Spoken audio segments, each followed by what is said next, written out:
Então, boa noite, gratidão aí, todo mundo, Mayumi pelo chamado, né? Sou ativista na defesa dos direitos animais e atualmente também dos direitos humanos. Na verdade, eu venho despertando aí para uma maior consciência e benefício da coletividade, né? A gente, partindo do ativismo antiespecista, né, o antiespecismo ele vem trazendo que nenhuma espécie está acima da outra. Então, a gente luta por dignidade a todos os animais.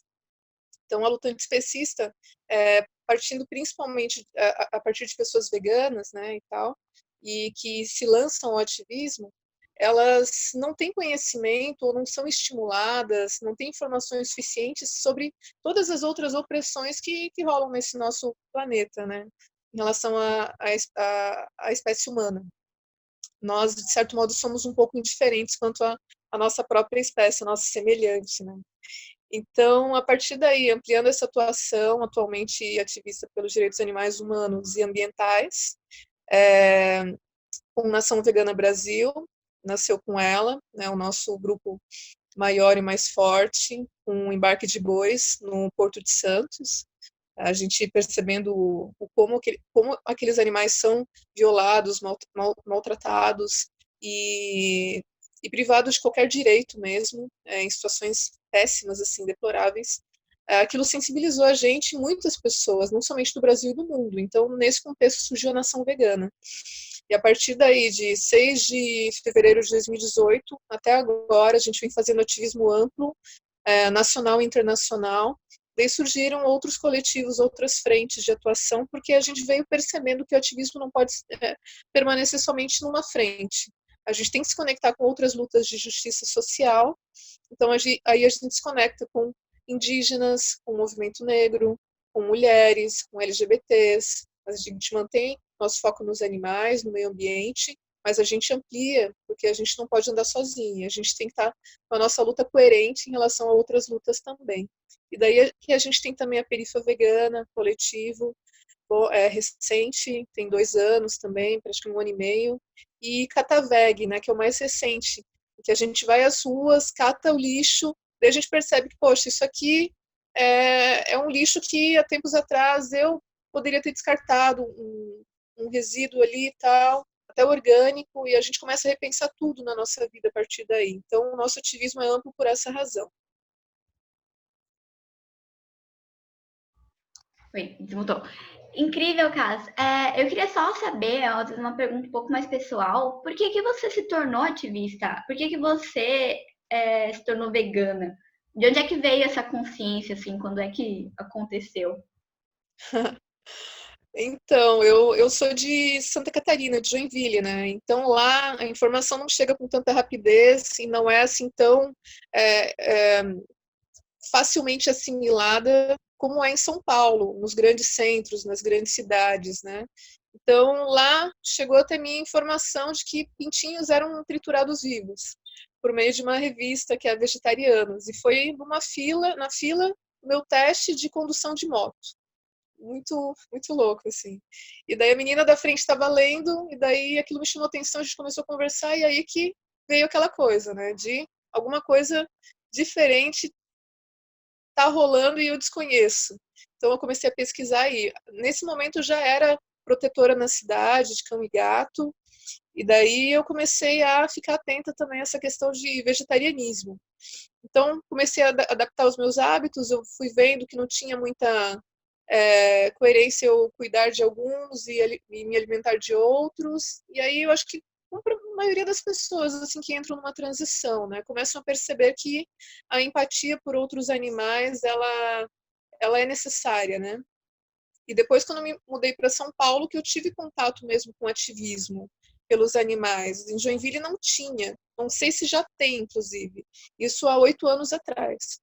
Aqui eu tive contato fortemente com ativismo e daí a partir do momento que eu tive contato eu percebi, se eu entrar eu não saio mais, né? E foi o que aconteceu.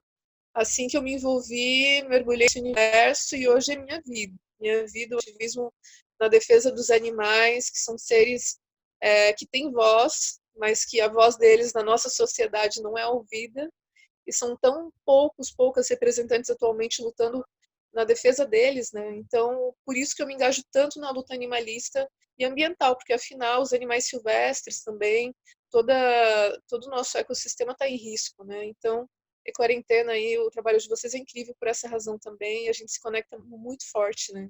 Dessa forma. Perfeita, maravilhosa. E, cara, a gente veio aqui falar um pouco sobre esse termo, esse conceito que você me apresentou, porque eu mesma, eu tinha uma noção, mais ou menos, porque eu descobri que alguns papos que a gente teve, como os papos que a gente teve sobre punk, sobre horta comunitária, sobre permacultura, tem um pouco a ver com essa noção de autonomia alimentar. Mas a gente não sabe direito o que significa essa autonomia alimentar. Eu pesquisei um pouquinho, eu descobri que tem alguma coisa a ver com direitos alimentares, mas eu também não tenho ideia. Eu nem sabia que era direitos alimentares. Você pode falar um pouquinho pra gente sobre? Então, partindo do princípio que a autonomia, de certo modo, no nosso contexto é um privilégio, e há muitas pessoas que não podem nem escolher o que comer, né? Aí a gente já vê um sério problema social, né, de pessoas que são desamparadas. Eu falo isso porque a gente vem atuando diretamente com essas pessoas que estão nas ruas, né? Então, é muito injusto a gente falar de autonomia, nos restringirmos somente ao que a gente coloca no nosso prato, o que a gente compra a partir da feira ou de um supermercado, e não pensarmos também nessas pessoas que estão em situação de rua e que não têm escolha, que dependem da solidariedade de pessoas que têm condições de fornecer o excedente, né? Então, a autonomia aí está nesse contexto também, e a questão da construção coletiva é porque, justamente, a gente não pode pensar somente no nosso consumo, no que nos beneficia nutricionalmente, sendo que há outras pessoas morrendo por falta do alimento. Então, essa construção, ela precisa, esse pensar a autonomia alimentar, ele tem que ser coletivo.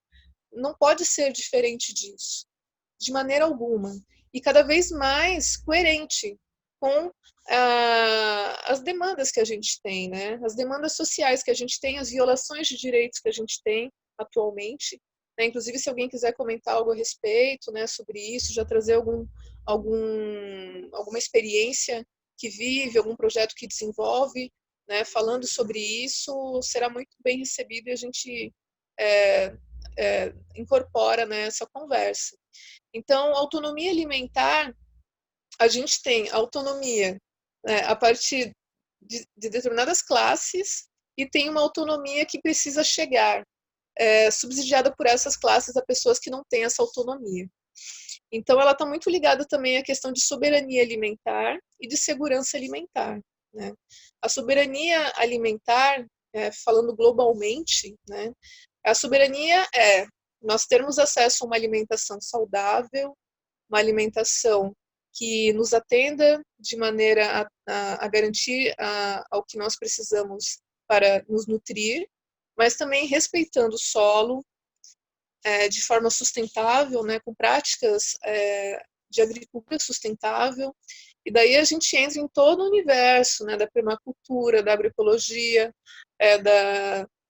de práticas que vão zelar por todo essa biodiversidade, né, que muitas vezes é dizimada, porque atualmente as práticas adotadas de maneira ampla para que para a produção de alimentos e fazer esses alimentos chegar até nós, elas são altamente danosas ao meio ambiente. E com isso, não somente ao meio ambiente, né? A nós também. Porque há um excesso de pesticida, de químicos, do início ao fim do processo de produção desse alimento. Né? Que ele acaba já perdendo a sua característica principal de um alimento e se tornando um produto e sendo visto por essas grandes corporações como mais um elemento a ser negociado nas bolsas de valores pelo mundo. Então, toda essa questão de dignidade humana, de garantia à nossa população do mundo, de acesso a uma alimentação saudável, sem veneno, uma alimentação que atenda o que a gente precisa e que financeiramente também seja acessível, ela não é atendida, assim, não chega a todo mundo. Então, a partir do veganismo, a gente geralmente não discute isso, mas pessoas que estão buscando, de fato, uma transformação na sociedade, lutar por dignidade a todos os animais, não humanos e humanos, precisam iniciar uma discussão nesse campo, porque a gente depende do campo, o campo depende da gente, e por isso o coletivo é essencial, né? A autonomia alimentar, ela é para o coletivo, né? Construindo coletivamente a gente consegue a segurança que a gente precisa, a segurança alimentar que a gente precisa, e que esse governo atualmente está completamente destruindo todas as estruturas que garantiam o mínimo de segurança que a gente tinha. Então, passando projetos aí, ampliando o uso de agrotóxicos, né, de pesticidas nesse momento de pandemia e tantas outras atrocidades. Então, a gente vê que é um ataque à população, não somente na questão da saúde, aí, né, em que a gente vê o povo desamparado por falta de recursos para combater a pandemia, mas também na parte alimentar, desde muito tempo, né, de muito tempo de governos passados, inclusive, mas nesse está absurdamente, assim, é uma coisa terrível o que vem acontecendo de ataque a nós, cidadãos, cidadãs, em todos os campos da nossa vida. Cara, você comentou um negocinho e eu fiquei um pouco em dúvida, porque você falou sobre a ideia de coletividade e sem coletivo a gente não monta isso. E aí, na verdade, eu tô com duas dúvidas. Tá. Essa em específico é sobre essa ideia, porque assim, eu fico pensando, pelo menos o que a gente aprendeu, sobre toda essa questão de autonomia alimentar. E aí eu comecei a imaginar, eu levo em conta o preço do tomate no ano passado, que estava caríssimo, por sinal. E como algumas populações acabaram de perderam acesso ao tomate, por exemplo, por conta do altíssimo preço que ele estava. E aí eu fiquei pensando, poxa, mas se plantassem onde elas pudessem plantar, se elas tivessem acesso a essa plantação, era menos alguma coisa com que elas tinham que se preocupar, sabe? Mas aí eu fiquei pensando, mas não é interesse do Estado, né, os interesses burgueses do Estado, permitir que essas pessoas elas tenham essa autonomia. E aí eu queria saber como é que o Estado ele está intervindo para impedir esse lance de autonomia crescer. Então, esse movimento agroecológico de maior consciência ambiental, de plantio de hortas urbanas periféricas, até dentro de casa, nos pequenos espaços. A gente vai ver, assim, por exemplo, essa semana passada, eu dediquei um tempo a buscar grupos no Facebook de hortas. Você dedicar um tempo para buscar, é muita gente cultivando alimento em casa. Nossa, é muita gente, só que as pessoas estão dispersas.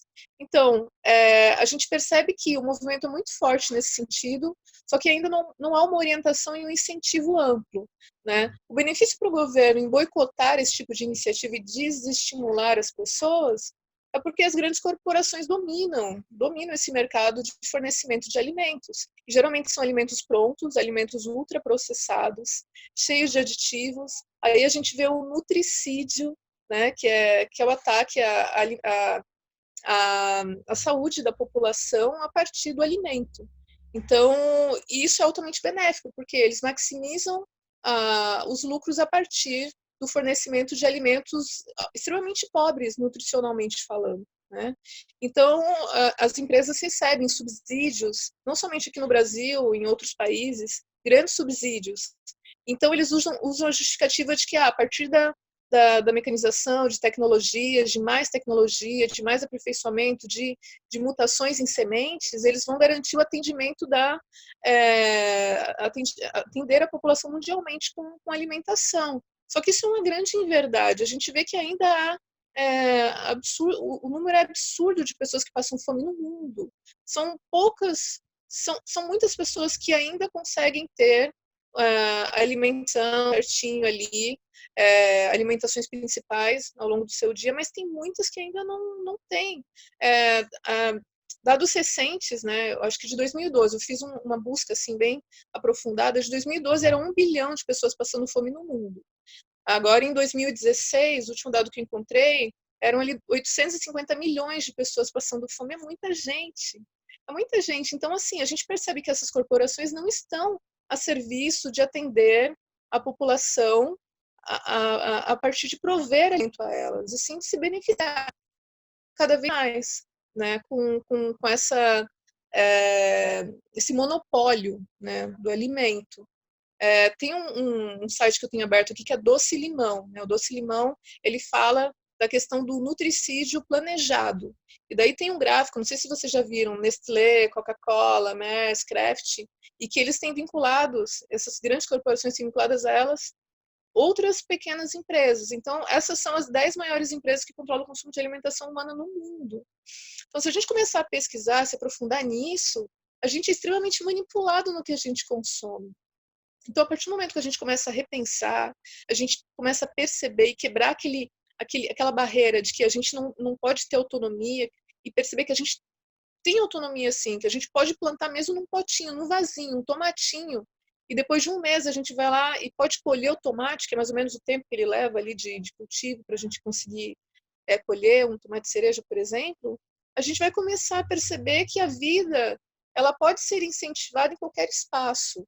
E a gente começa a deixar de ter tanta dependência de grandes mercados, daquelas grandes redes de supermercados que fornecem uma variedade gigante de alimentos, mas a que custo também?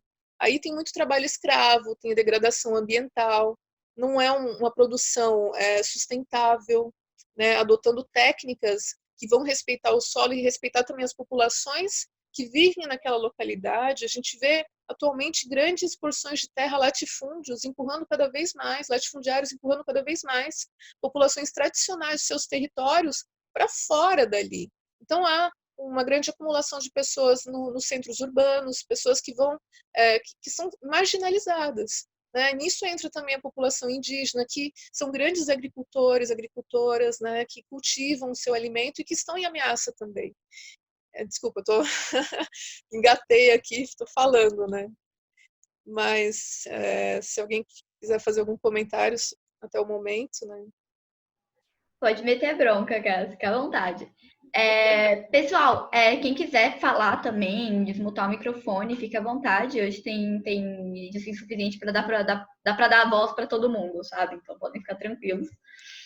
Se sentirem confortáveis também, liga o microfone, liga a câmera, e a gente pode bater esse papo todo mundo junto e construir isso em coletividade, né? Que é o grande tema aí também. Por favor.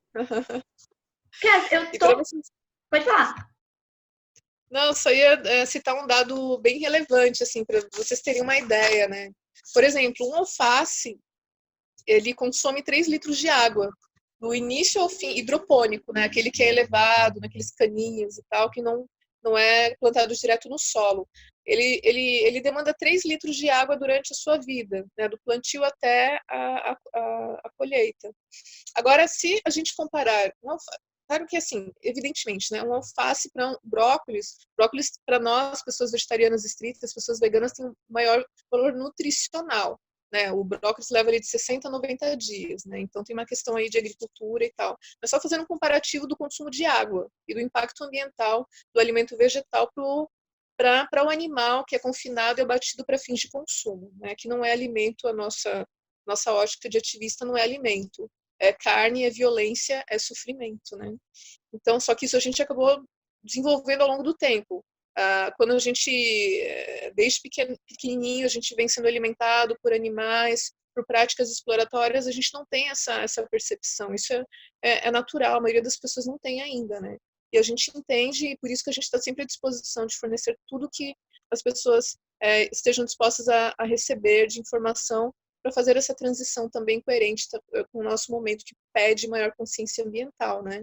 Então, uma alface demanda 3 litros de água. Agora, um boi, para pecuária de corte, por exemplo, ele demanda 50 litros de água por dia. E daí, depois de 800 dias, que é o tempo necessário para ele ser abatido e fornecido ao mercado para consumo, são 40 mil litros de água. Então, aí que a gente vê o grande dano ambiental que está em todo esse processo do agronegócio, que as pessoas não têm acesso a esses dados, elas não quantificam isso. Isso não é oferecido para a sociedade para que ela chegue à conclusão de que o consumo de animais não é o caminho. Nunca será o caminho. A vaca, por exemplo, num dia, a vaca de leiteira, né, ela consome 120 litros de água. Então, se a gente, no nosso cotidiano, puder inserir o plantio, que seja de pouquinho, no primeiro momento, mas a gente vai pegando gosto, a gente vai começando a valorizar o alimento, a gente vai percebendo aquilo que é vida, aquilo que é essencial para a gente começa a se reconectar e a gente começa a se envolver cada vez mais em outros movimentos. Aí vem o coletivo. Aí a gente começa a entender o porquê de existir, por exemplo, o MST, né, que recebe duras críticas do movimento vegano por fatos passados, né, de algumas manifestações que envolveu a morte de animais, e também por sabermos que eles criam animais para abate, para consumo. Mas a maioria das pessoas atualmente consome animais.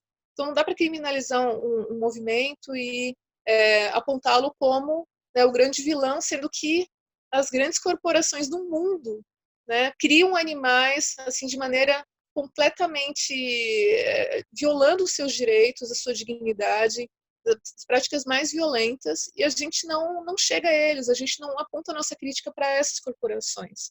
Então a gente tem que começar a apontar para a direção certa, para onde está o problema maior, né, que é a agroindústria, que são essas corporações que usam dos nossos recursos naturais aqui do Brasil, os bois que são exportados, né, que amanhã é o Dia Mundial de Mobilização de Conscientização pelo Fim de Embarques de Bois nos portos do Brasil, esses bois que vão para o Oriente Médio, eles têm na constituição deles a nossa terra, a nossa água, os nossos recursos naturais, e na conta final, todos os animais silvestres que morreram por causa da destruição de florestas para que esses animais tivessem a condição de serem criados e depois fornecidos a outros países.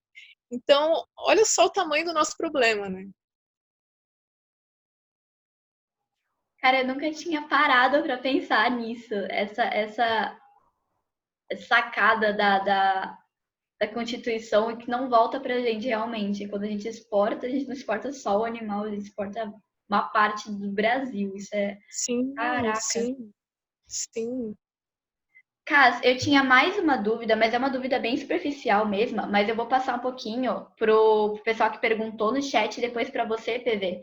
Pessoal, se vocês quiserem perguntar, tipo, fora do chat, no áudio mesmo, fiquem à vontade, assim, no problem. Isso. A Michele, não sei se eu pronunciei seu nome certo, mas eu acho que é Michele. Ela perguntou se você podia disponibilizar os links ou os nomes das revistas para que ela possa ler mais. Ela quer se inteirar mais no assunto. Então, ela acha que se você encontrar Sim, uma boa fonte. esses últimos dados que eu forneci, você vai achar informações até mais específicas, mais completas e mais embasadas. Por exemplo, tem o De Olho nos Ruralistas. É um excelente site que ele trata diretamente é o Observatório do Agronegócio no Brasil. Então, ali tem estudos, eles fazem estudos aprofundadíssimos, eles são ativistas incríveis. Eles não têm a linha dos direitos animais, mas eles nos subsidiam e toda a população que busca esse tipo de informação com elementos assim atualizados quanto a essa destruição que a gente vem acompanhando, presenciando e infelizmente não agindo de maneira a impedir ainda, né?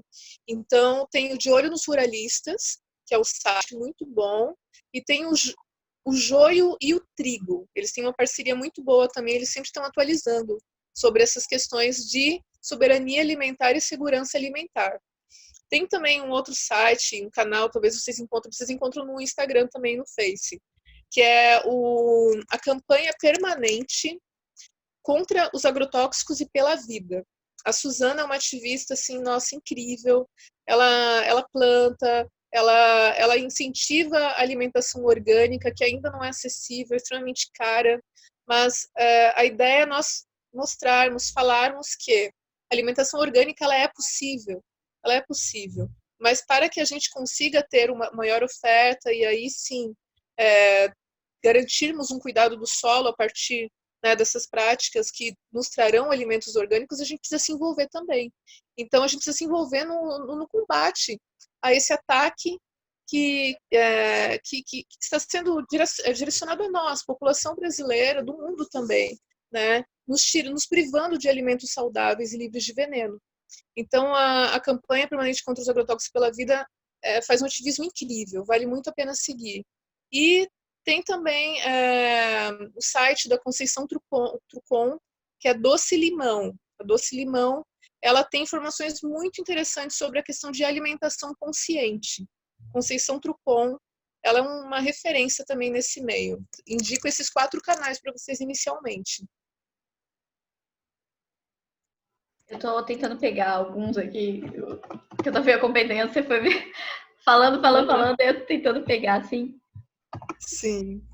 De olho nos florestas, isso.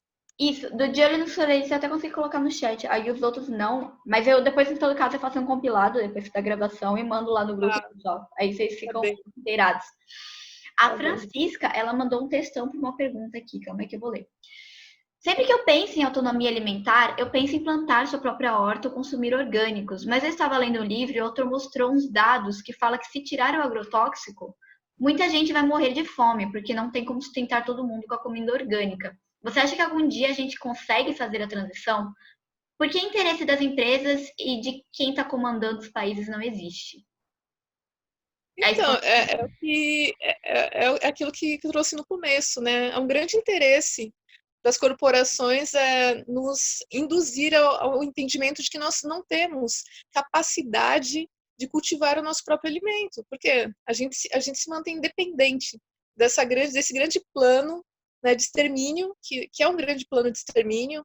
O nutricídio está aí batendo na porta de todo mundo, não é somente de pessoas vulneráveis, pessoas periféricas que têm pouco acesso à alimentação saudável, é de todo mundo. A cada dia, mais e mais pessoas são incentivadas ao consumo de fast food, de ultraprocessados, de alimentos cheios de açúcar, de gordura, de alimentos transgênicos, né?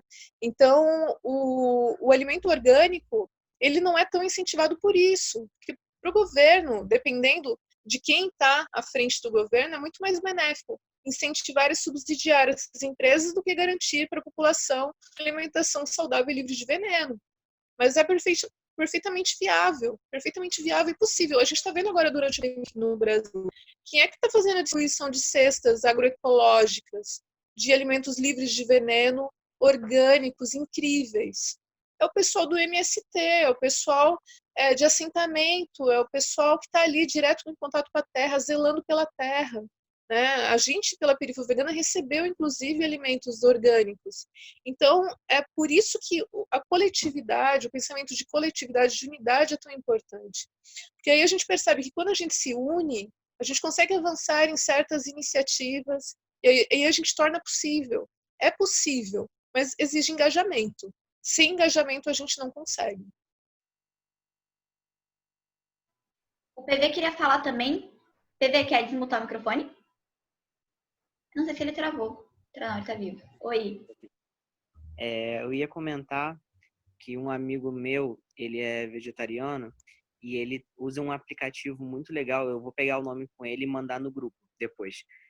Que justamente a partir desses dados que você comentou, ele diz, a partir do momento que você se tornou vegetariano, o quanto que você deixou de gastar de água, de energia, quantos animais você não matou, etc. Então, a partir dos dias, né, e usando esses dados de pesquisa, ele aponta isso. E aí esse meu amigo usa esse aplicativo, depois eu vou pegar o nome com ele e mandar, mas eu acho super, assim, muito legal. Sim, num primeiro momento é uma ferramenta muito boa, que pode ajudar a uma orientação, no sentido de ter uma vida mais coerente com um pensamento ecológico, né? Não somente local, mas global. Lembrei da Sônia Felipe, que é uma filósofa que mora em Florianópolis. Ela escreveu referências para a gente, né, que luta pelos direitos animais e meio ambiente, e que tem dados extremamente embasa bem essa literatura dela com dados justamente sobre a pegada ecológica, né? Ela tem uma vida completamente voltada para isso, né? Para diminuir o impacto das nossas ações do meio ambiente na vida dos animais. É Sônia T. Felipe. Ela tem duas obras que são principais, que é Galactolatria e Carnelatria. Ali ela fala de todo o processo de exploração das vacas, né? Tudo de maneira extremamente embasada, e a questão da carne também, com todos esses dados, assim, nos mínimos detalhes, são duas indicações essenciais. E aproveitando, né, a carne é fraca, produção aqui da Nina Rosa, Instituto Nina Rosa, é um documentário assim que marcou a vida de muitas pessoas que se tornaram vegetarianas depois de assisti-lo e dando passe para o veganismo e para o ativismo. Cowspiracy, a conspiração da vaca, e atualmente Dominion, que fala da questão da exploração de animais, mas mais o Cowspiracy, que envolve a questão da exploração animal e do impacto ambiental, né?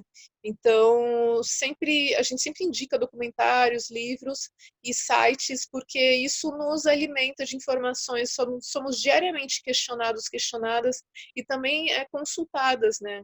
E consultados. Então, o veganismo, o ativismo, ele cobra isso de nós, e por isso que a gente sempre está antenado a essas transformações e tudo que está acontecendo no mundo, né? Cara, que legal saber de tudo isso. Eu ia até comentar que uma coisa que a Michele aqui falou também, né? Que eu vi alguns documentários que mostraram que se no lugar de tanto pasto para produção de gado, para matadouro, tivesse plantio vegetal, a fome do mundo seria muito, muito baixa. E, na verdade, foi por causa desse argumento que um amigo meu, olha isso, numa competição de exatas, que ele me fez, assim, cair na real do poxa, mas você deve entrar nessa transição, né? Por isso que eu tô nessa transição hoje, porque eu particularmente acreditava, poxa, mas sem carne, sem coisa, não dá pra, na minha cabeça, não dava para plantar para todo mundo, não dava para alimentar todo mundo. E não, na verdade, é comprovado aí que, gente, muita pesquisa em cima disso diz que sim.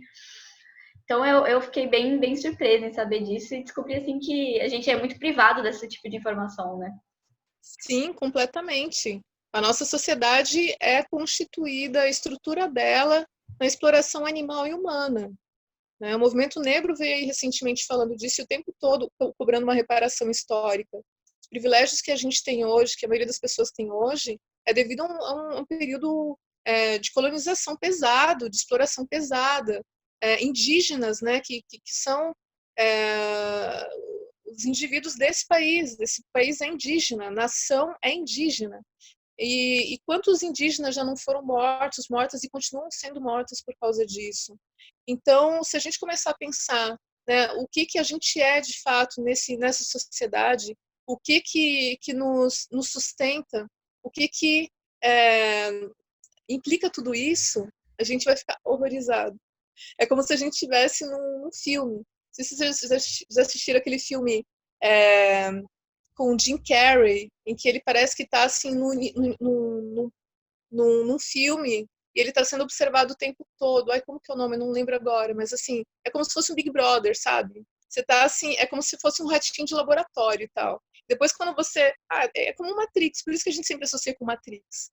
Quando a gente percebe tudo o que nos envolve, as relações de dominação, de exploração, e o quanto a gente é enganado porque as informações não chegam até a gente e só chegam depois que a gente começa a buscar, a gente percebe que a nossa vida é um grande engano e é muito injusto para a maioria das espécies e das pessoas e do meio ambiente. Então, aí que a gente tem mais vontade de lutar por um mundo melhor, né? Mais digno, mais justo, menos destruição. Por isso que eu acho que a gente tem essa motivação tão forte, né? A gente que está aqui hoje, as pessoas que estão em lutas diferentes, em condições diferentes. Mas eu acho que é isso que nos move, porque a gente não pode ficar apático, omisso perante tudo isso. Não dá para ficar. Maravilhosa. O pessoal falou que perguntou se não é o Show de Truman o nome do filme. Isso. Nossa, esse filme aí, ó. Vai entrar na minha lista agora, que eu nunca tinha assistido.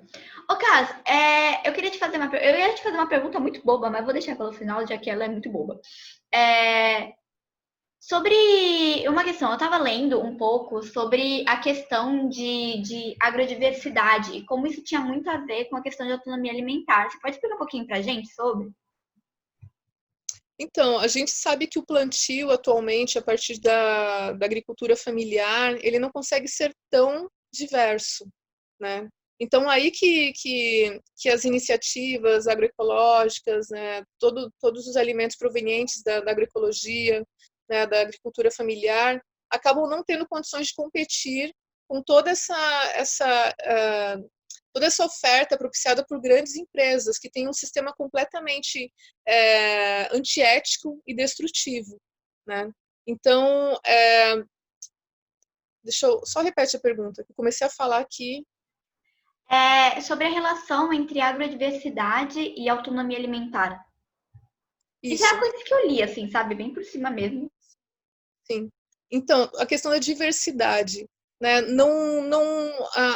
A agricultura familiar não tem capacidade, infelizmente, devido à escassez de terras e toda essa desigualdade e tal, e essa competição completamente covarde, né, das grandes corporações que se apropriam da terra e de todos os bens naturais, elas não têm capacidade de produzir uma grande diversidade.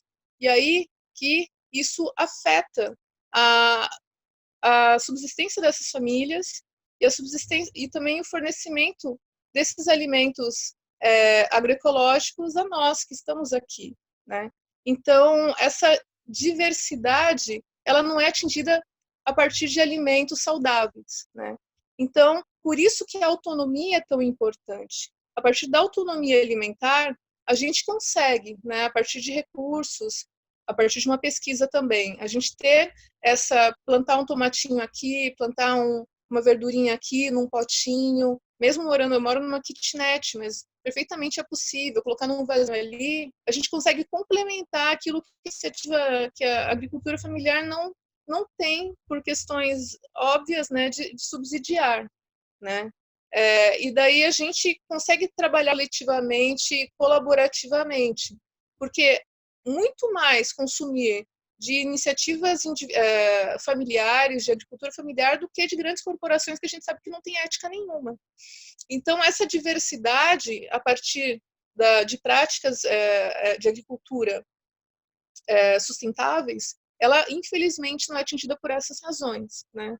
Pela escassez de recursos e pela competição desigual. Mas a gente consegue, a partir da cidade, dos nossos territórios, complementar. E aí a gente tem essa troca, essa sinergia. Espero que eu... Né?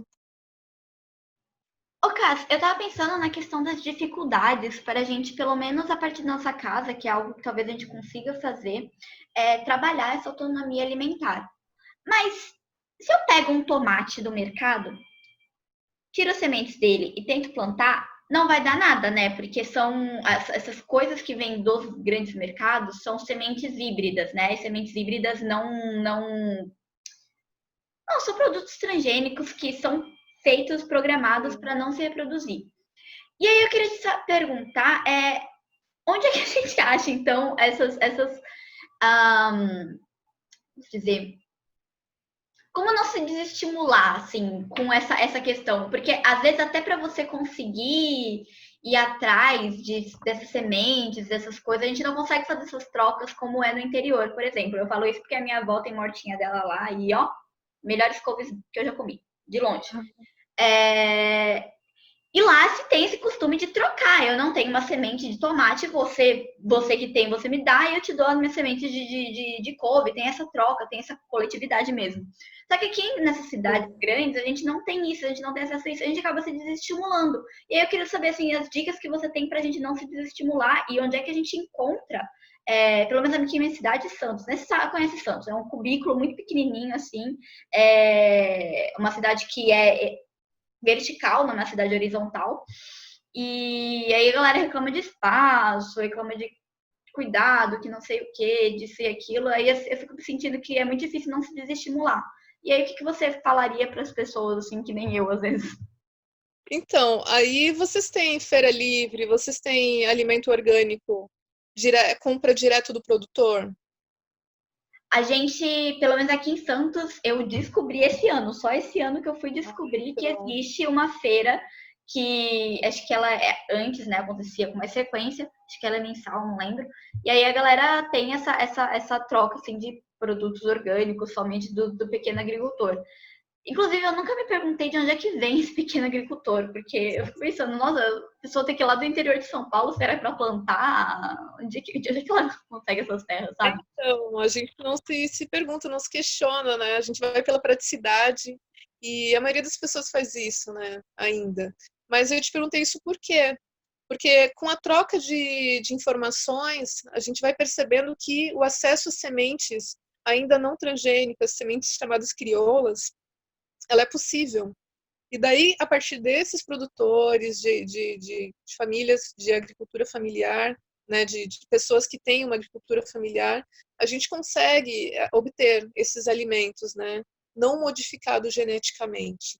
Por exemplo, aqui em São Paulo é um pouco mais fácil, talvez, e isso pode parecer um pouco mais absurdo, mas é um movimento muito forte. Tem hortas urbanas periféricas, então tem coletivos que discutem a soberania alimentar, né, a segurança alimentar. Então, o acesso a sementes, a todas essas mudas, né, a partir de mudas não modificadas, é muito mais fácil. Mas a partir do momento que a gente começa a nos conectar com essas pessoas que nos fornecem esse alimento tão precioso, a gente obtém aí o que a gente precisa para começar a partir de onde a gente está. E aí a gente vai incentivando outras pessoas também, incentivando essas famílias que produzem e vai fazendo esse movimento forte, né? Eu acho que é assim que pode começar, de pouquinho, mas é possível. Incrível. Cass, eu tava pensando, assim, geralmente eu gosto de estender justamente sobre essa questão de movimento social, né? Porque a gente chegou à conclusão de que o ambiental sem social não existe, não tem como, essa história não desce.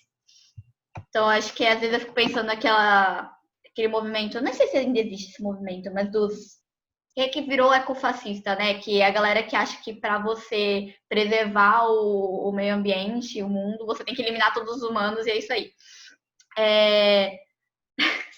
Pois é. E aí eu tava pensando assim, como é que a gente chega, como é que você vê esse aumento da precificação?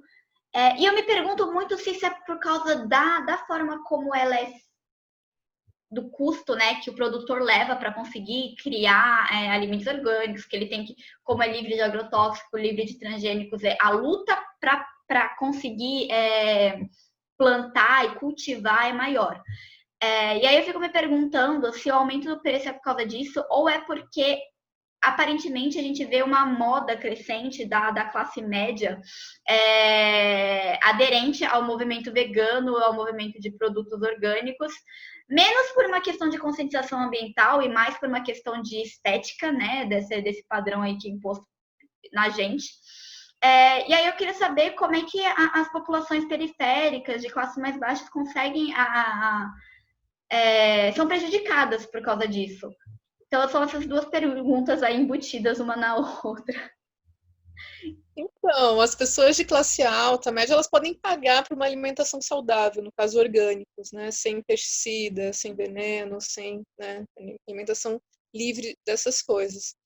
E as pessoas vulneráveis, vulnerabilizadas, não têm condições. Mas elas podem plantar o seu alimento, elas podem, a partir de compra coletiva, obter um preço mais em conta, um valor mais em conta também. Então, é muito mais fácil, um comparativo com o movimento vegano, né? Veganismo é ideologia, não é consumo, mas é muito confundido com uma questão de consumo. Atualmente tem um monte de industrializados aí com selo vegano, que é uma grande loucura. Porque o veganismo não é isso. O veganismo não é um produto na prateleira. O veganismo é algo, é um pensamento que vive o bem comum. E o bem comum só é possível a partir de uma maior consciência ambiental, na defesa dos animais e também justiça social, né? Garantia de dignidade a todas as pessoas. Então, tem essa via aí do veganismo de pessoas privilegiadas ou que têm ali a sua renda e tal, e decidem destinar o seu recurso para a compra de produtos.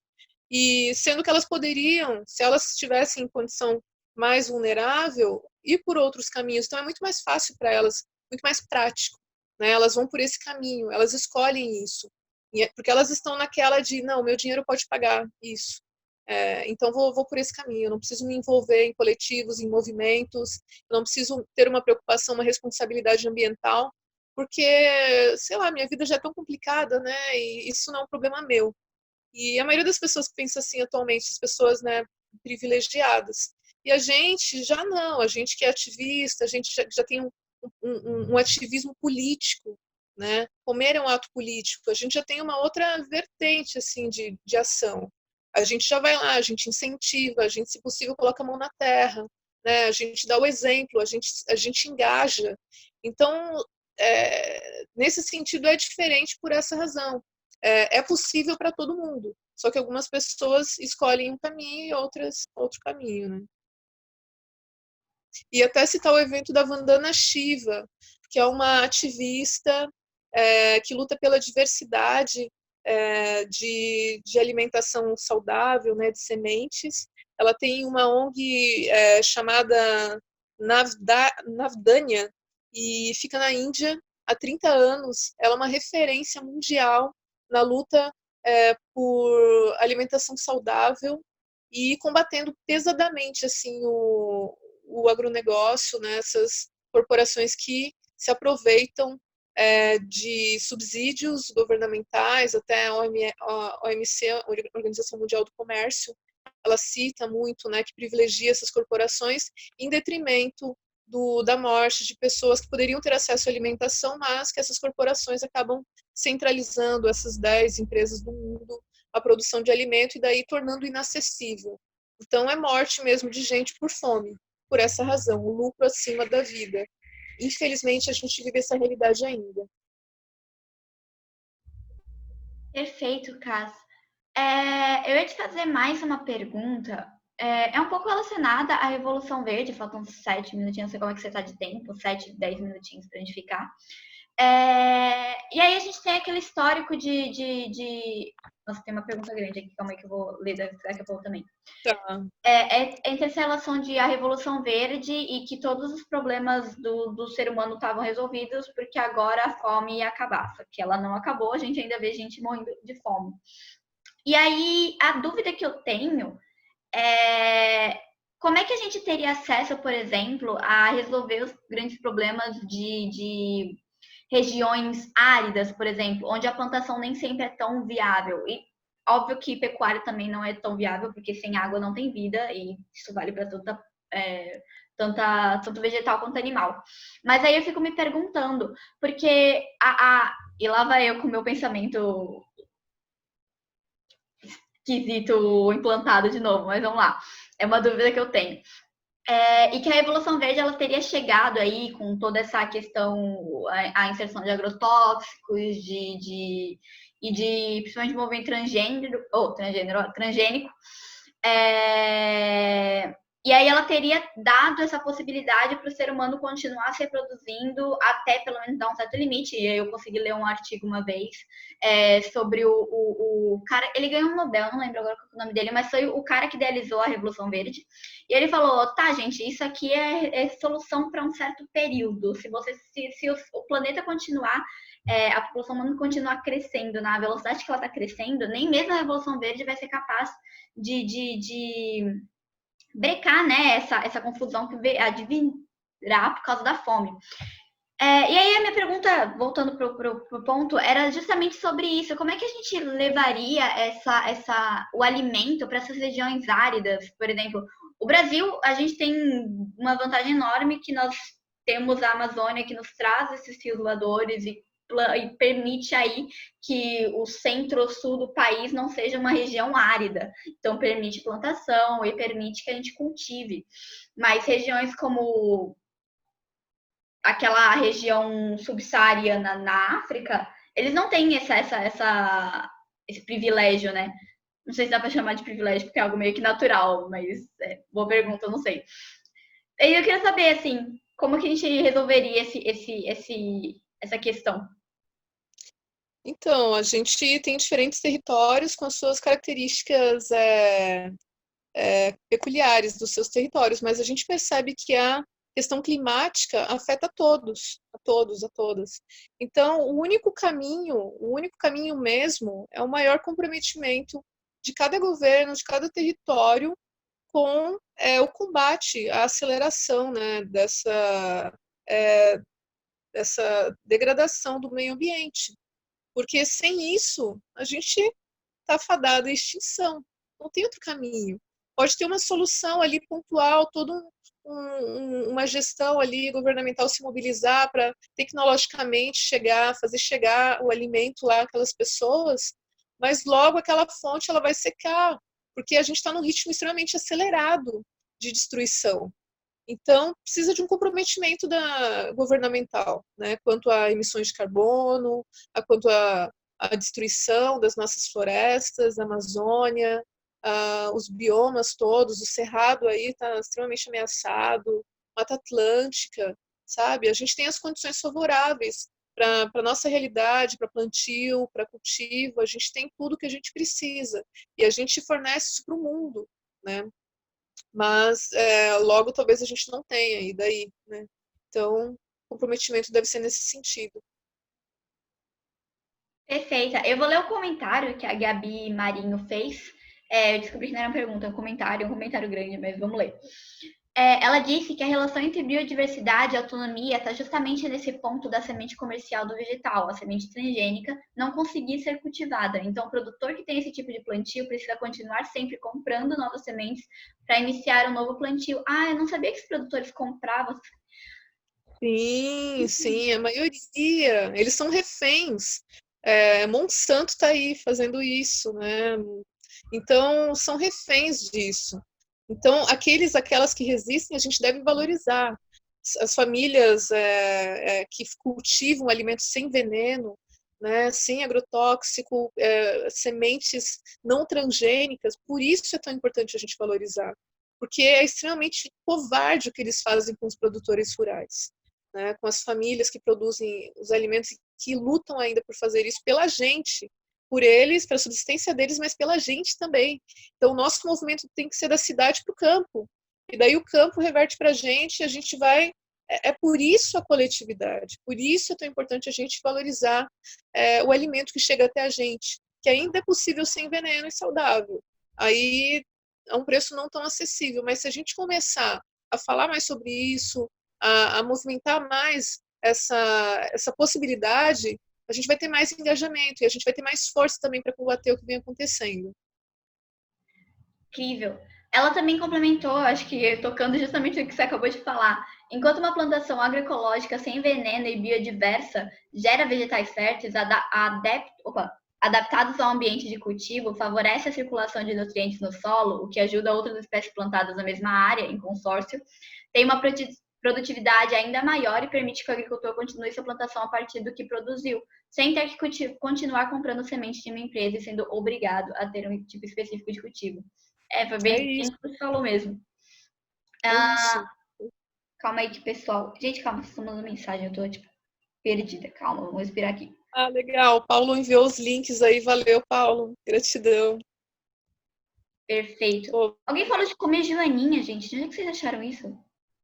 Então, essa semana eu entrei numa live aí de um chefe que estava divulgando amplamente o consumo de insetos, cara. Nossa, eu fiquei, assim, horrorizada, porque ele começou a falar de abelha, e as abelhas são essenciais, né? As polinizadoras. A gente sabe que extinguindo a abelha, a gente está no fim. Então, a gente tem que dar atenção especial para os insetos também.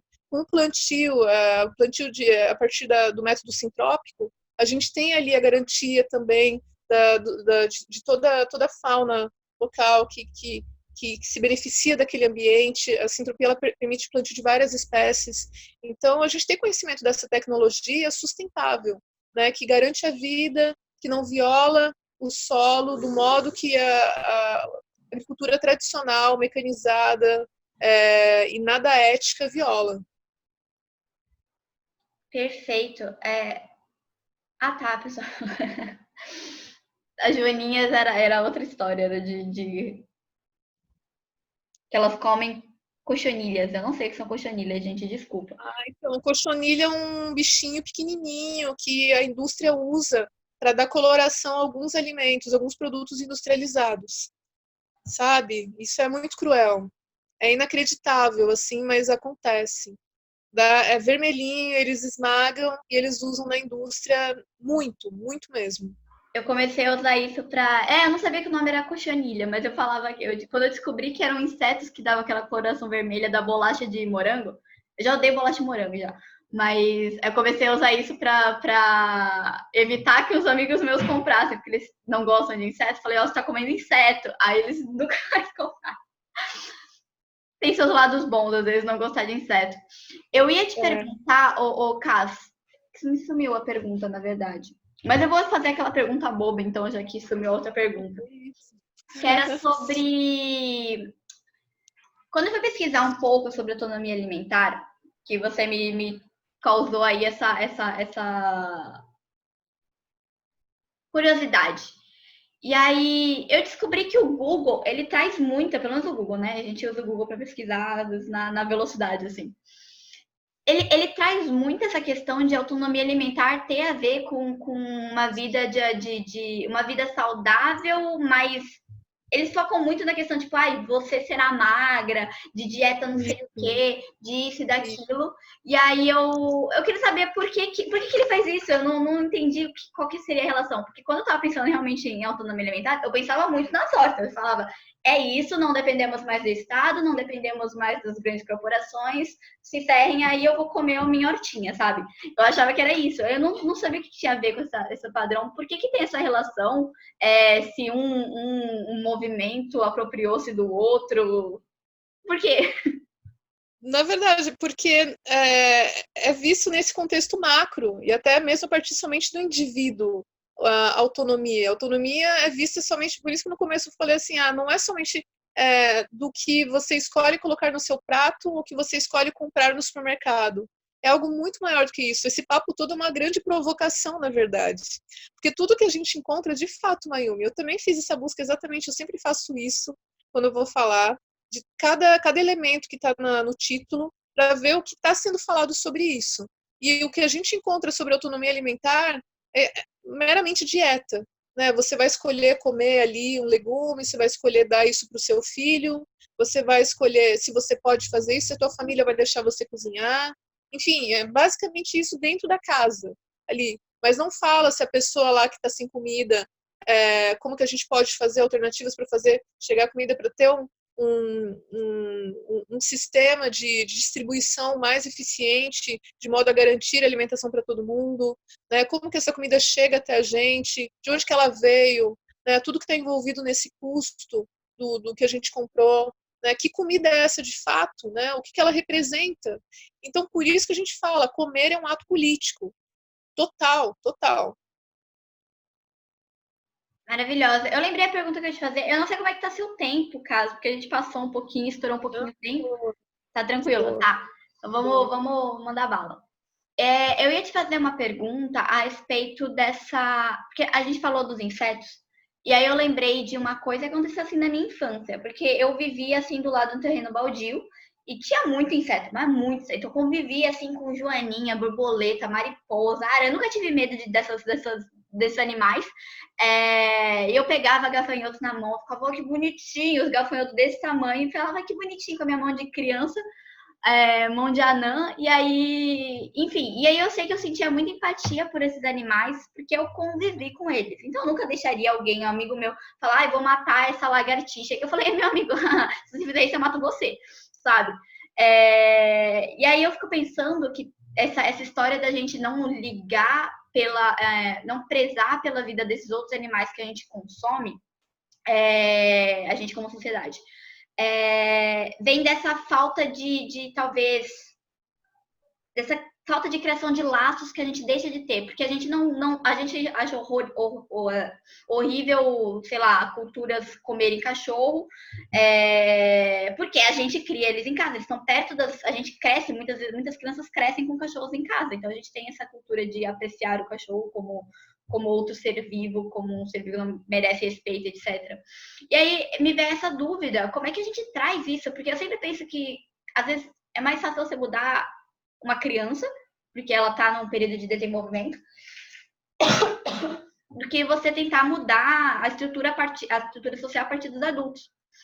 Mas então, o que você acha disso? Ou seria muita manipulação infantil? Não sei se esse termo existe. Na verdade, eu não vejo como mudar, né? Eu iria pelo caminho de pessoas de idade um pouco mais avançada, adultas, resgatarem, né, se reconectarem com o que é essencial, né, todas as manifestações de vida, e crianças já crescerem nesse meio conscientes de tudo que é, do que representa a vida nas suas inúmeras manifestações. Né? É, citando China, os cães que são mortos lá para consumo, o festival de Yulin na semana que vem, já em meio à pandemia, né, absurdo, mas é uma questão cultural. Aqui, como a gente tem no Brasil algumas questões culturais também, né, envolvendo exploração de animais, morte de animais para consumo ou para entretenimento ou para testes, né, lá a gente tem outras que para a gente são bizarras, são extremamente bárbaras, cruéis. Então a gente vê que os animais em diferentes culturas eles têm a sua função. Né? O indivíduo humano, nós, pessoas humanas, vemos no animal, esse animal serve para tal coisa. Por exemplo, cachorro aqui no Brasil e gato. A gente vê como animais de companhia, como terapeutas, como anjos, e a gente exalta e aquela coisa toda. Eles são preciosos, como os elefantes na Índia. E lá e na China eles são vistos como bois, como são aqui pra gente, né? Pessoas que ainda comem animais. Então, aí que a gente percebe que, da mesma forma que a gente tem o nosso desenvolvimento como seres humanos, como indivíduos, né, numa sociedade que explora animais, desde pequenininhos, incentivados a usar e explorar de animais da base, lá da mesma maneira, só que com características diferentes. Então, esse resgate, né, essa reconexão, ela vale para todo mundo, porque atualmente a gente não tem necessidade de consumir animais, isso já é provado, né, tem dados técnicos que comprovam isso, grandes especialistas com pesquisas limitadas provam que a alimentação à base de vegetais supre perfeitamente todas as nossas necessidades nutricionais. Isso tanto lá quanto aqui. É só uma questão de desconstrução mesmo dessa cultura de crueldade, de exploração animal. Claro que outras culturas têm, devido ao seu território, às condições climáticas, enfim, terão maior dificuldade de fazer essa transição. Né? Uma transição que eu vejo que é uma transição planetária, é para o nosso planeta, de modo geral. Terão mais dificuldade de fazer a transição, mas que ela é necessária, a gente sabe disso, né? A desregulação do nosso clima e tudo que a gente vem sofrendo de consequência está aí para provar isso também. Perfeito, Cas. Pessoal, eles deram muitas recomendações. O PV ele colocou o link do aplicativo. É aquele que falaram mesmo? É I'm Vegan? Acho que é I'm Vegan, né? É isso mesmo, né? Aí o pessoal falando coreano. Vegan. Isso, I'm Vegan, né? I_am Vegan. E a Luciana colocou sobre o Renato. Eu não conheci o Renato, Lu, se você puder falar um pouco. Eu tinha mais também. Muito obrigada, Lu. Desculpa, eu vou dar uma saidinha. Ele tá falando agora lá no Instagram. E ele tá falando sobre... Você conhece, né, Casa? E depois... Oi, Lu. Oi, Casa, um abraço para todos. E eu vou assistir lá. Gostei muito de você, Yumi. Eu achei você uma menina muito delicada, muito humilde, muito sincera e honesta com os seus próprios sentimentos, suas vontades. E você fala, eu não sei o que é isso, eu gostei do que você falou, eu não sabia. Isso, assim, é essencial na vida da gente. E a casa, assim, excelente. Não tinha pessoa melhor para estar falando aqui com a gente. Mas eu vou dar uma saidinha. Um beijo para todos vocês. Paulo, eu estou vendo vocês três só, as outras pessoas eu não consigo enxergar. Mas eu coloquei aqui porque eu vou estar lá olhando, porque essas pessoas também têm muito para ensinar, porque a gente tem que envolver todos os temas, ecologia, a gente tem que envolver a luta racial, a luta das mulheres, as mulheres de todas as espécies, e a gente tem que começar a fazer plano de governo e começar a inserir essas pautas, e a gente tem que ter lugar de fala. E quando a gente fala lugar de fala, nós mulheres, nós temos que falar. E quando a gente vai falar dos animais, os animais não têm lugar de fala. Então, nós somos o lugar de fala dos animais. E eles estão falando justamente sobre isso, e eu acho importante, eles estão ao vivo. Eles estão ao vivo agora e depois não dá para assistir. E não dá para gravar. Então, eu estou indo lá agora. Tá bom? bem. Beijo, Tá bem. gente. Beijo. Obrigada. Beijo. Fiquei muito contente, viu, de ouvir vocês. Tchau. Parabéns para Beijo, todos. Lu. Obrigada. Tchau, tchau. Caso eu ia te fazer mais uma pergunta. Eu acho que, na verdade, é a última pergunta que sobrou, se o pessoal não quiser mais perguntar. Eu não sei se o PV tá levantando a mão, se ele tá coçando o nariz. Pode, coçar o nariz. Tá. Quer falar, acho que quer falar. Desculpa. Rapidinho. Não, só aproveitando a deixa aí. Eu botei um link sobre uma exposição do Museu da Manhã lá no Rio, isso assim que eu confio, diz que é muito boa, que é sobre um modelo de produção e também de consumo alimentício diferente e tal, e que suportaria uma população de 10 bilhões de pessoas, enfim. Aí tem, no site que eu botei aí, tem tipo, um tour virtual pela exposição, e aí eu entrei, dei uma olhada, é super nítido, assim, a imagem e tal, é como se você estivesse dentro do museu mesmo. E aí ele fala sobre esse tema que a gente está conversando aqui, e tem um livro sobre, e um PDF sobre receitas de aproveitamento integral dos alimentos. Então também é bem interessante. E aí também, caso eu... Maravilhoso. É importante a gente não chegar ao ponto de reciclar, que a gente ressignifique, a gente reutilize tudo que for possível. Porque o problema de descarte atualmente é muito sério. Há pessoas que têm muito e que acabam desperdiçando muito também, enquanto tem pessoas que praticamente não têm nada, que poderiam, né? Essa distribuição ela precisa ser melhor realizada, né? E essa consciência também, né, de que o alimento na integridade, integralmente ele pode ser utilizado. E a Luciana Sinício, ela tem uma página muito boa, eu não sei se é dela, somente se ela gerencia com mais alguém, mas é Movimento Cabuçu é Pulmão. Então, vale a pena seguir também esse perfil lá no Facebook. Eu já procurei no Insta, não achei, infelizmente, mas Movimento Cabuçu é Pulmão, eles fazem um ativismo muito bom lá na região acho que é de Guarulhos. Se tu conseguir digitar depois o link pra gente mandar aqui também, seria bacana. Cass, eu vou te fazer uma última pergunta, então.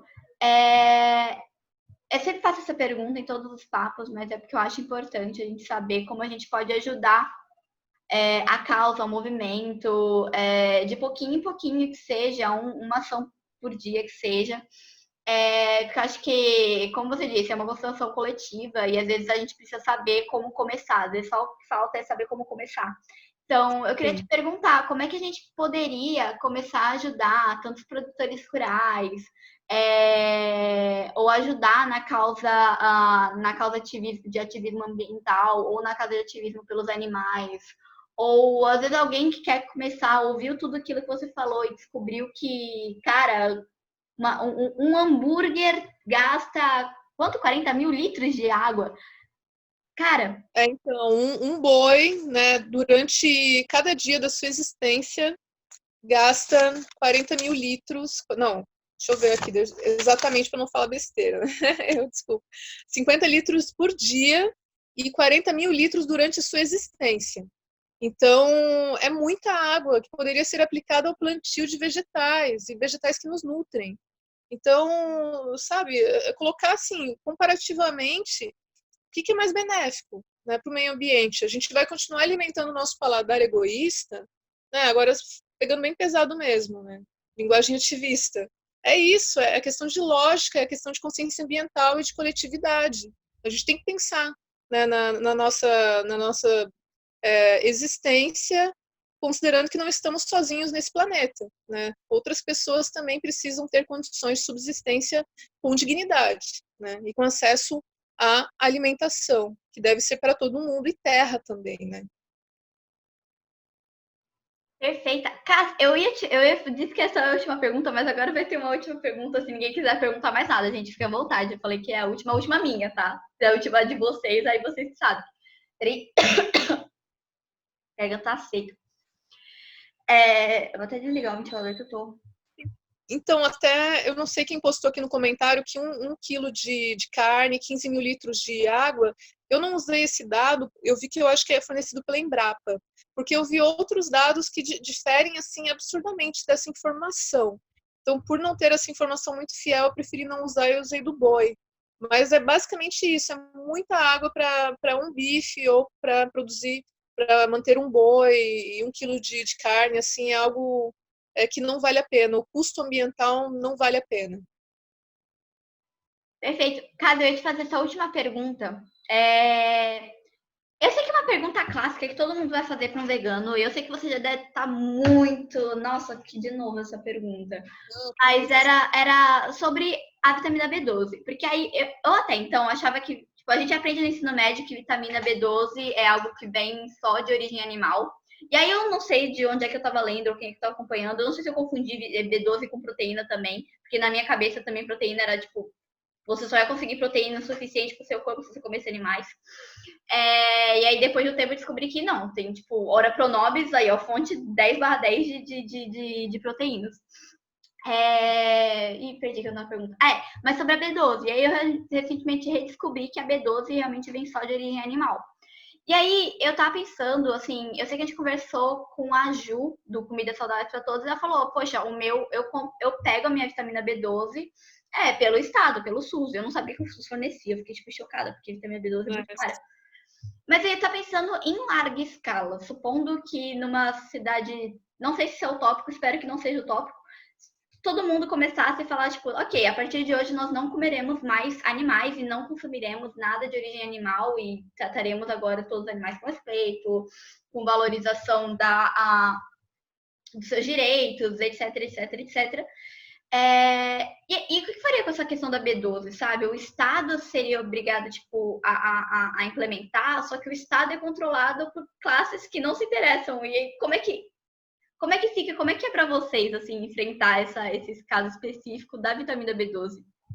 Cara, muito tranquilo, porque a oferta é muito grande atualmente de B12. Se fosse escassa, se fosse controlada pelo Estado, somente o SUS fornecesse e tal, né? Quer dizer, ou alguma empresa ali de interesses escusos, privada, mas a oferta é muito ampla e a preço muito acessível.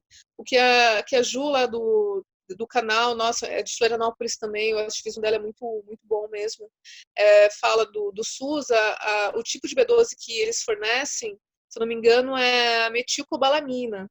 Ela, comparado com outros tipos de cobalamina, de B12, ela não é tão bem assimilada pelo organismo, mas é uma alternativa que supre a necessidade de B12 para o corpo humano. Então, assim, lembrando também que não somente pessoas vegetarianas, estritas e veganas que têm carência de B12. Muitos carnistas, muitas pessoas que se alimentam de animais têm e nem sabem. Então, aí a gente dá um passo à frente também, porque a gente sempre está controlando os nossos níveis, seja de B12, seja de vitamina D, e tem muita gente carente de vitamina D, que suplementa, né? O sol atualmente ele não garante completamente o que a gente precisa, infelizmente, a gente não tem esse hábito de se expor ao sol, da maneira devida e da quantidade e tempo recomendado, e ferro, principalmente mulheres, né? Mulheres que têm um fluxo menstrual muito forte, têm deficiência de ferro. E alimentação, em muitos casos, não supre. Então, teriam esses 3 aí para complementar, suplementar, e não somente pessoas veganas.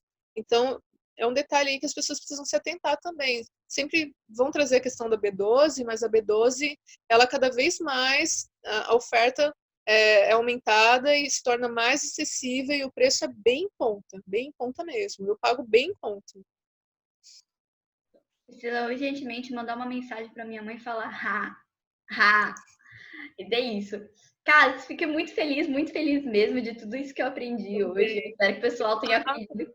Pode falar. Deixa eu falar uma coisinha. A B12, ela tem a origem animal, mas tem a origem também a partir de fungos. Eu acho que são fungos, né? Não é a origem animal que a gente consome, que pessoas veganas consomem, tá?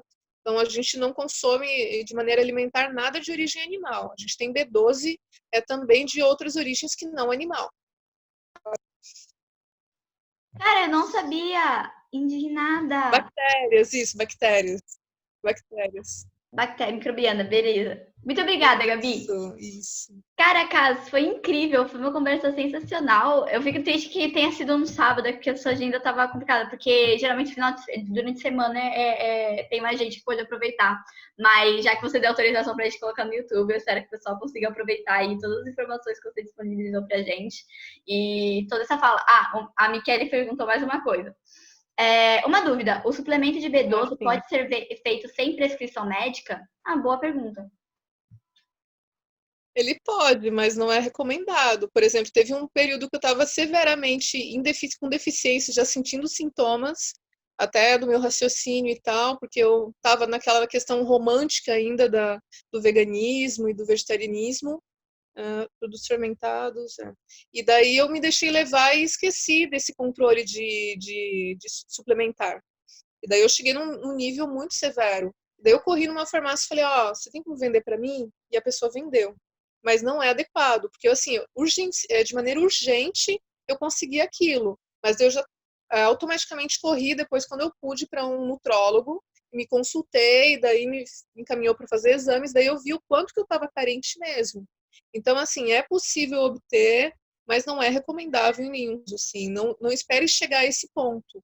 Né? Se você já está fazendo aí uma transição, já procure um profissional, preferencialmente alguém que atenda no mínimo pessoas vegetarianas, porque os profissionais são muito resistentes em sugerir que a pessoa continue consumindo derivados de animais e corpos de animais, por razões diversas. A gente sabe que a indústria farmacêutica e médica ela tem seus interesses aí comprados pelas grandes corporações, e que a nossa tradição, a nossa cultura baseada na exploração animal, ela não vai ser assim desconstruída tão fácil. E profissionais colaboram para que essa desconstrução não ocorra. Então, sempre tentem conseguir aí um nutrólogo, nutricionista, uma orientação no mínimo que atenda pessoas vegetarianas estritas. Cara, é incrível. A Gabi também colocou que a B12, na verdade, ela não é nem produzida pelos animais, ela é produzida pela microbiota intestinal. Cara, eu não sabia disso. Gabi, tu é bióloga, eu não sei se ela já apresentou, mas. Nossa, eu gostei muito das informações que ela colocou aqui. A Michele também, ela disse que estou achando uma grande dificuldade em achar profissionais que atendam. Depende da localidade também, né? Se for uma região meio afastada, por exemplo, eu tive em Boa Vista no final do ano passado e o movimento vegano está surgindo lá. Então, assim, eu acho que em todas as partes do Brasil a gente consegue encontrar profissionais. É só dedicar um tempo de pesquisa, trocar ideia com quem já está no movimento. A gente tem um grupo de transição apoiando pessoas que querem deixar alimentação baseada em animais, né, indo para o caminho de não exploração animal pelo consumo em outros modos. Então, trocando ideias, sempre buscando informação. Tem um grupo de B12 no Facebook que é gigante. Ele tem lá, tipo, em tópicos organizadinho, tudo que se precisa está lá. A grande chave, o grande segredo é busque informações, se conecte com pessoas disponíveis para trocar informações, que daí não vai faltar nada. Eu já fui procurar aqui. A Gabi disse que vai colocar aqui também, da palestra. Então, Gabi, tenta correr rapidinho, eu não sei como é que tá. E a Vi, ela disse que dá para aproveitar agora que tem vários profissionais atendendo online também. Ah, é verdade, Vi. Boa, boa. Mas eu achava que você tinha que apresentar exames primeiro, né? Então tem que correr atrás de exames. Então, tem uma profissional, uma nutróloga que eu tenho contato, a Amaranta.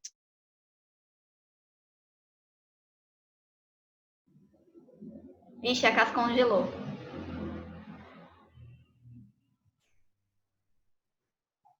Será que ela vai cair? Vou mandar mensagem para ela no WhatsApp, calma aí, gente.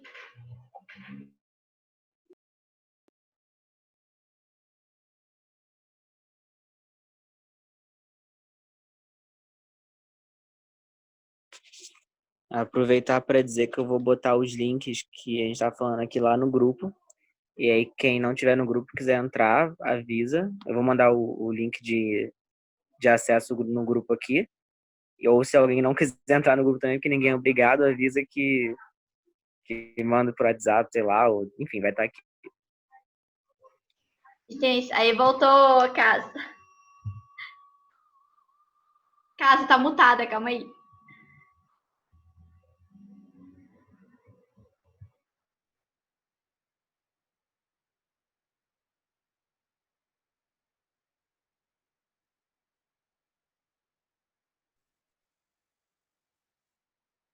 Será que deu agora? Acho que agora deu.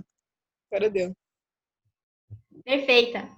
O Júlio Taveira, perdão, perguntou se os suplementos de B12 são extraídos de plantas ou do intestino dos animais. No caso de vocês que são veganos, vocês consomem a B12 extraída de bactérias, né? Isso. Tem até um laboratório que eu compro sempre. Caramba, qual o nome desse laboratório? Eu tenho aqui nos meus frasquinhos, que eu posso indicar depois, mas se vocês esperarem um pouquinho, posso ali pegar.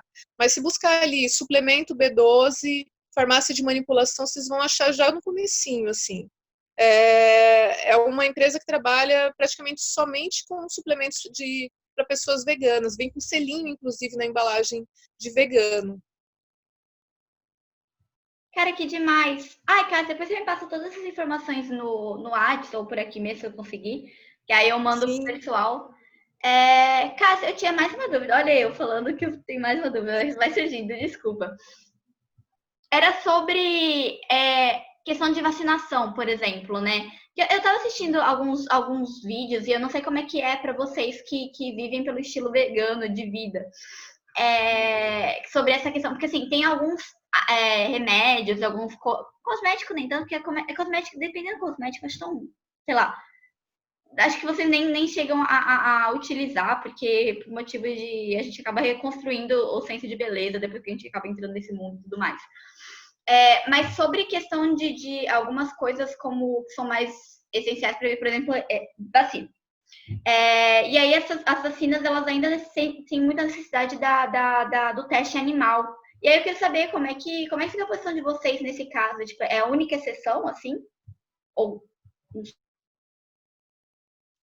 Então, a única exceção depende, porque, por exemplo, se a pessoa cai numa situação de doença em que ela fica sem condições de locomover, se ela precisa de ela é internada, se ela está no UTI, enfim, não tem escolha, ela tem que passar por aquilo, ela tem que se submeter àquilo, né? Qualquer questão médica é muito delicada quando a gente fala de um estilo de vida, não, uma vida pautada no veganismo. Por exemplo, vacinas, eu não tomo vacina de gripe, eu não tomo, mas tem veganos que tomam, né? Porque eu sei que vacinas são testadas em animais, a gente sabe, né? A legislação brasileira exige isso ainda, mas a gente também faz uma pressão para que a tecnologia avance nesse campo, né? E que mais pessoas, que os testes possam ser feitos em pessoas, em voluntários e tal, aqueles testes, né, menos, mas ainda usam animais, até do Covid agora, né, no momento de pandemia estão usando porcos, a gente viu um vídeo assim, assustador de um porco lá na cama, todo, né, entubado e sendo usado, né, e tal, na verdade não foi para vacina, foi para aquele equipamento de ventilação, né, então eles usam muito os animais ainda. Mas eu acho que esse é o ponto mais delicado mesmo, quando se trata de saúde. Eu, por exemplo, tenho um problema sério de saúde, que às vezes eu fico travada. Na última vez que eu fiquei travada, eu me neguei a tomar o remédio. Eu sabia que, assim, desinflamaria e que eu não sentiria dor, mas eu me neguei a tomar. Eu fiquei meses, eu fui indo para acupuntura, eu fui curtindo aquela dor horrível, mas eu me neguei. Eu deixei de tomar antidepressivo por causa do veganismo. Desde os 14 anos de idade até 30 anos, tomando antidepressivo. Depois, quando eu fiquei sabendo que era testado em animal, eu deixei de tomar. E não foi, assim, uma questão assim tão... não, o antidepressivo faz mal e não sei o quê. Não, foi pelo ativismo. Sabe? Por isso que eu digo, isso transforma a vida das pessoas, né? Quem abraça esse caminho é transformador sobre todos os aspectos. Parei de beber e de fumar também por causa disso. Então, o que você falou da questão do padrão de beleza, a mesma coisa. Eu usava batom, usava rímel, usava um monte de coisa. Mas eu pensei, pô, mas isso aqui tem todo um custo ambiental. Por que eu vou usar isso aqui se isso aqui tem um custo ambiental? Não preciso. Hoje eu uso brinco de coco, né? Eu uso tipo um negocinho aqui que vai óleo essencial, que tem uma função antibactericida, coloco óleo de orégano. No máximo isso, eu não precisaria, mas tipo, atualmente até está sendo bom para essa questão de pandemia, entende? Então, assim, a gente vai racionalizando tudo que a gente financia, tudo que a gente consome. E a questão da saúde, infelizmente, a gente ainda não tem um amparo, né, tecnológico, científico, para a gente optar, por enquanto, mas de suplementos a gente tem sim. Perfeita, Cas. O pessoal colocou mais alguns links que podem ajudar, quero que você tá. Saúde. Obrigada. E aí eu vou separar os links para vocês depois, e aí eu e o PV a gente faz essa filtragem, a gente manda todos os links que vocês mandaram para o pessoal do grupo, e aí compartilha com todo mundo mesmo. Cas, acho que a gente vai encerrando por aqui, então eu quero agradecer demais a sua presença, foi muito legal, um gatinho aqui. Oh. Foi muito, muito, muito legal, aprendi muita coisa, assim, eu fiquei muito feliz com o pessoal participando também, achei sensacional. E eu quero te agradecer e, bom, vamos escutar suas últimas palavras. Tem mais alguma mensagem que você quer falar pra gente? Eu agradeço você, Mayumi, PV, também agradeço muito pelo convite. O que vocês estão fazendo, assim, conectando tantas pessoas, está sendo muito importante. O Instagram de vocês está muito legal, as mídias de vocês, assim, estão muito legais. Ontem aquele rapaz mesmo de Santos perguntou, falou que estaria trabalhando agora e não poderia acompanhar. Eu falei, tem o YouTube deles, assiste lá depois e tal. Então, sabe, isso que vocês estão fornecendo de conteúdo é muito precioso, mas parabéns pelo ativismo de vocês e todo mundo que está junto construindo isso. Quem esteve aqui hoje, quem está acompanhando e continue acompanhando, né? É assim que a gente vai chegar à transformação que a gente tanto deseja na nossa sociedade. Maravilhosa. PV, quer dar um tchau para todo mundo também? Tu? Não, né?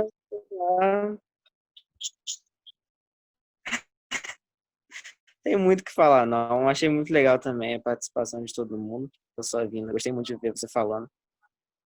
A presença é muito importante, eu acho. Acho que é isso.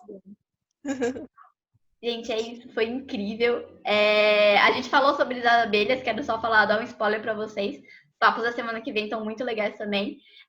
Eu tô ainda pensando, mas a gente vai conversar um pouco sobre isso depois, sobre a frequência dos papos, mas assim, por hora acho que tá muito bom. Agora que o PV também tá ajudando aí a construir esse negócio, acho que talvez não seja nem necessário diminuir a frequência. Então, enfim, eu quero agradecer e vou dar spoiler para vocês, porque hoje é sábado e aí semana que vem a gente começa já uma nova semana com novos papos. Então, a gente vai ter 2 papos muito legais, um sobre teologia, que eu estava conversando com a Cas, sobre essa teologia e essa regeneração ambiental que a gente tem necessidade de passar, essa preservação e regeneração. E na quinta-feira a gente vai ter sobre abelhas, né? Mais especificamente as abelhas nativas. Então acho que vai ser muito legal, muito interessante também para a gente aprender. Cas, é isso. Quero te agradecer de novo, agradecer todo mundo presente de vocês. E a gente vai encerrando por aqui. Beijão, gente. Vejo vocês nessa semana.